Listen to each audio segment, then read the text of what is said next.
اخطر فيلم لي ممكن تسمع به الا شتي هاد خونا هذا جاي عندك غير شاهد لان الحياة ديالك سالات.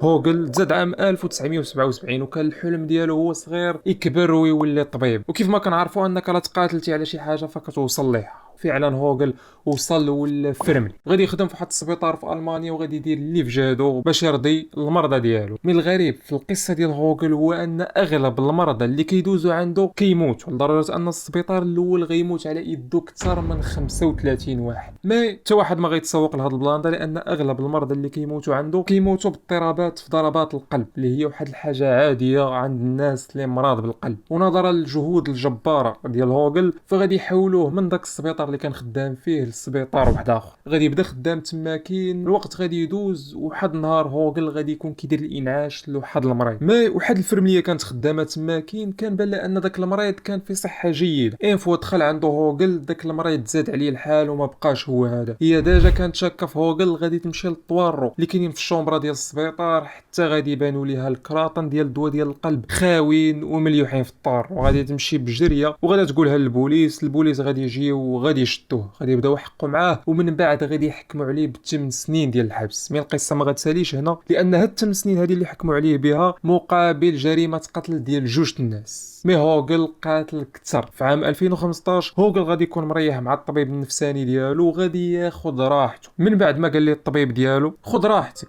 اي حاجه في قلبك قولها لي، ما تخبي عليا والو، سرك في بير والهضره اللي تقالت هنا عمرها ما كتخرج من هنا. هوغل غادي ياخذ راحته وغادي يبدا يعاود، وغادي يقول الطبيب باللي قتل اكثر من 30 واحد. هوغل باقي حتى ما كمل هضرته، الطبيب غادي يمشي بجريه عند البوليس وغادي يعاود ليهم كلشي. مي هاد المره هادي ما كانتش بحال الاولى، لان البوليس غادي يجبدوا اكثر من 130 جثه. الناس اللي مراد اللي ديجا دازوا عند هوغل باش يشوفوا واش واخدين كميات كبار ديال الدواء ديال القلب ولا لا. وفعلا غادي يلقاو اكثر من 85 مريض واخد كميات كبار ديال الدواء ديال القلب. هوغل غادي يتشد وغادي تحكم عليه بالمؤبد.